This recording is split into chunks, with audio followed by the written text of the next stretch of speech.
Tributes are being paid to Australian singer Jimmy Little.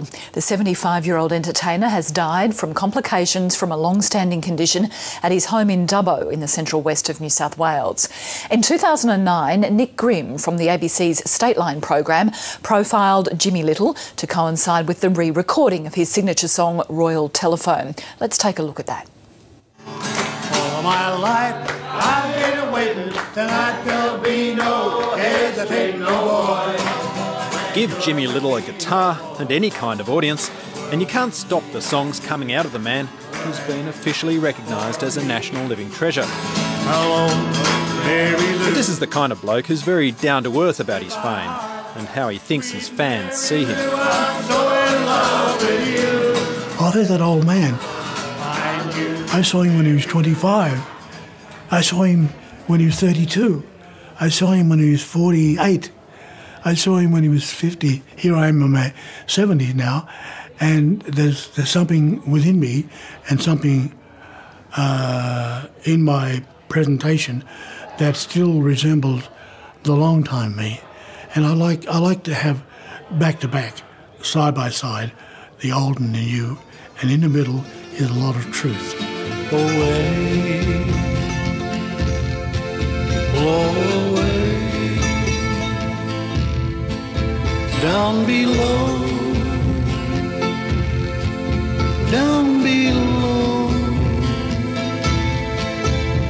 In a career that stretched over half a century, Jimmy Little has been inducted into the music industry's ARIA Hall of Fame and received the Order of Australia Medal.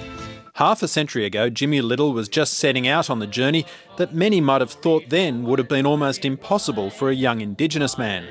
The song that helped launch that journey was called Royal Telephone. Made by God the Father for his very own, you may talk to Jesus on this royal telephone. On Bandstand, when Brian Henderson introduced it, and all of a sudden they saw an Aboriginal man singing a song that would become a #1 hit. You may talk to Jesus on this royal telephone. It was his first hit in 1963, it was a #1 hit, and it became Jimmy's signature song. So much so that I don't think he ever does a show where he doesn't sing Royal Telephone. Times were very different when Jimmy Little started out as a singer. One of his first recordings was a song his father had written for him, called Give the Coloured Boy a Chance.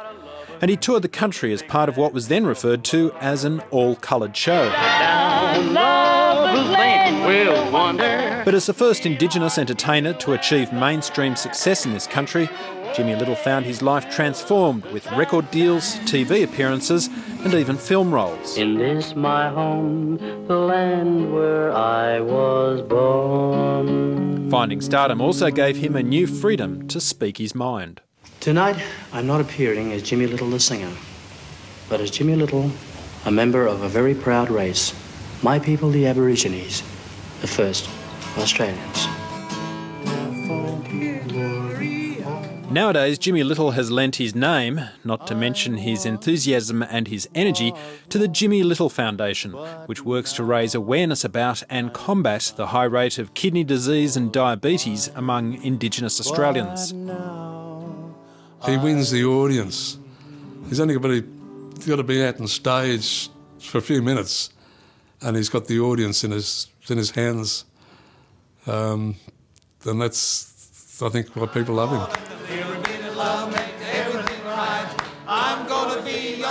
Jimmy Little's also intent on doing as much performing as his 72-year-old body will allow, knowing that music can be a strong medicine for both the performer and his audience.